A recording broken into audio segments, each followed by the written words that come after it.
I'm Roberta, welcome to my kitchen.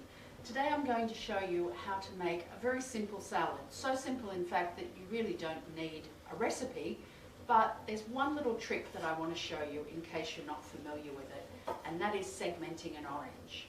Now this was something I didn't do for a long time because I thought I wouldn't do it well, and then when I finally did it and saw how easy it was kind of life-changing. So we've cut either end off the orange, we have it flat on the board, and we just use a good sharp knife to curve around. Now, there's going to be a little bit of wastage, that's unavoidable. If you don't want that, then you don't want segments, you just want slices. But sometimes the segments look nice in a dessert or in a salad. So, cutting as close to the flesh as you can, just around, down to the chopping board. We're going to tidy it up with leaving a little bit of pith behind because we don't want to be wasteful, and we can always go back and trim that pith off. Now, this method is used for any citrus fruit. You can segment lemons, limes, oranges, grapefruit, pomelo. So once we've got rid of most of our skin, we're just going to go back and tidy up these bits and pieces that we've left behind.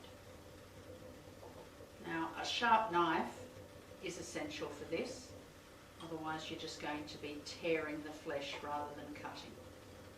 So give your knife a good sharpen before you start, and away you go. And look, if there's the tiniest bit of pith left, I don't think it matters. As I've said before, we're home cooks, not Michelin-starred chefs. It doesn't have to be perfect. It's still going to taste good. But we're being a bit fancy when we're segmenting, so we're going to get as much of that pith off as we can.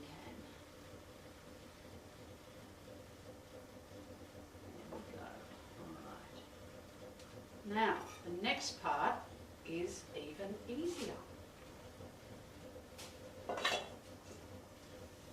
We hold it in our hand over a bowl and we cut down the side, the segments, and just, sometimes you have to cut a little bit deeper, and you're just leaving that behind, or if it comes off you can just throw it straight into the bin. So over the bowl, because we want to catch all those juices, and as I said, sometimes you just have to cut in a little way to release it, that's fine too. If we catch a little bit like that, we're just going to cut him off and pop him in the bin. Now, the more experienced you get at this, the less likely you are to have those little bits. Now, once we've got it all in the bowl, we're just going to squeeze what's left so that we don't waste any of those delicious juices. There we go, in the bowl, and squeeze, squeeze, squeeze, because we're actually going to make the salad dressing out of the orange juice. Instead of using lemon juice, we're going to use the orange juice as the acid in our salad dressing. So we're going to cut these orange segments in half, just so they distribute through the salad a little better. And if we've got any little bits and pieces left, we can trim them off now, but I think we've done a pretty good job there, so there's not too much to worry about. Pop all that in.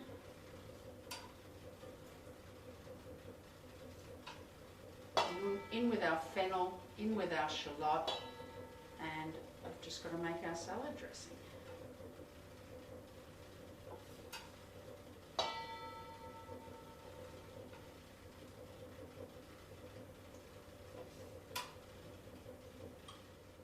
So we have a baby bulb of fennel here. This one's pretty sprightly. Sometimes they get a bit tired, and if that happens I just soak it in a sink of cold water for half an hour or so, because I want to use all these beautiful fronds in the salad as well as the bulb. So I'm just going to trim the base off the fennel. If there's any outside parts that are a bit discoloured, that one's not really, but sometimes there are, I'll get rid of them, because we just want this tender, beautiful little fennel bulb. I'm going to use a Japanese mandolin. Every chef I know has cut themselves on this at one time or another because they don't use a guard. I nearly always use a guard, and the exception is when I'm slicing something like this where I've got a handle. So if you can hold on to the fennel like that, you're going to just run it down the blade. But you're going to make sure that your hand is staying well away from that blade, please.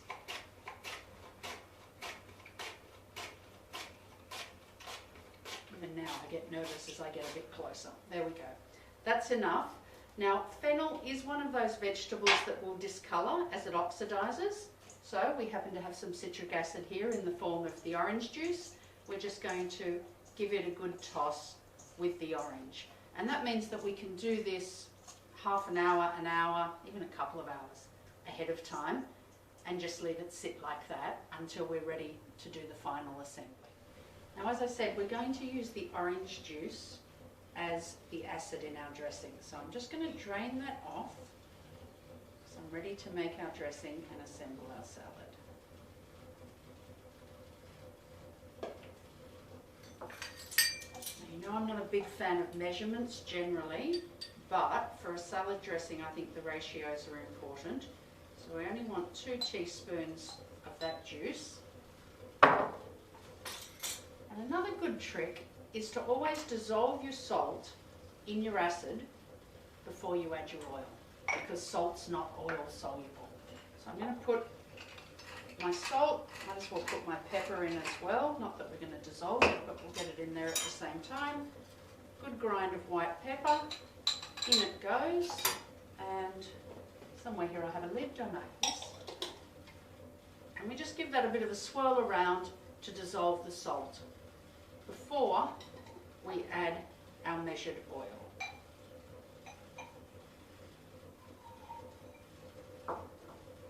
And that applies to whether you're using orange juice, lemon juice, vinegar, whatever. I love making dressings in a little screw top jar. It's quite easy, and it means any leftovers just go into the fridge in the jar to use later. Now we've got a couple more things to use here. Let me get rid of my measuring spoon. Olives. I don't normally pit olives, but this is a refined salad, so I think we will. I do have a little olive pitter that sits in my cupboard unused, and it's actually quite efficient. There's the olive pit, which I love to chew on, but I won't today. There's our olive. We'll just cut him in half. I've already done the others. We'll pop them in, get rid of those. And the only thing we have left to do is our shallot. I find a little thump is often the easiest way to loosen that skin, so we can peel it off.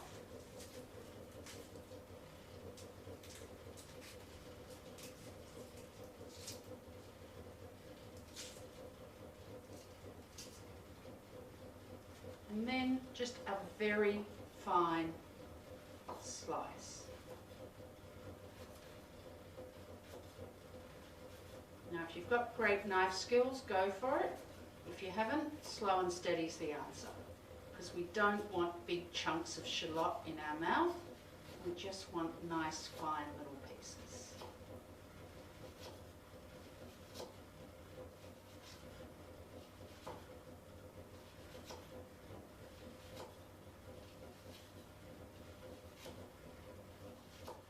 We're just going to pop the shallot in there. We're going to tear off as much or as little of these beautiful fennel fronds as we care to use. I quite like their delicate fennel flavour, so I'm going to put a fair bit in there. And it also depends. Some fennels come with a lot of frond, some hardly have any. It's just a nice little touch to keep the fennel flavour going.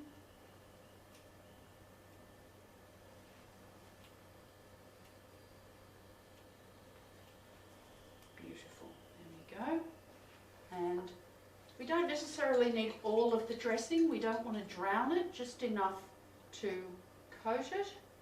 Be about half of that.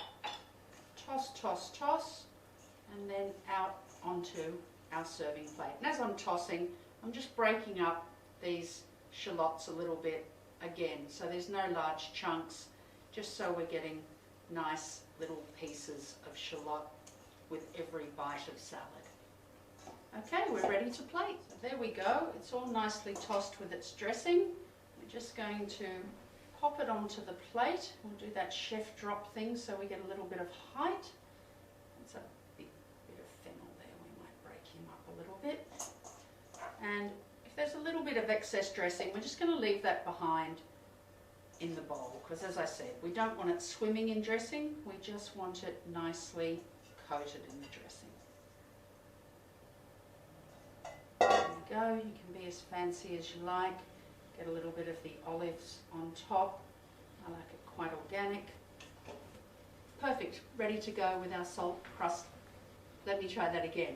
Ready to go with our salt crust baked spatchcock and barley pilaf. But really, fabulous with anything. Enjoy.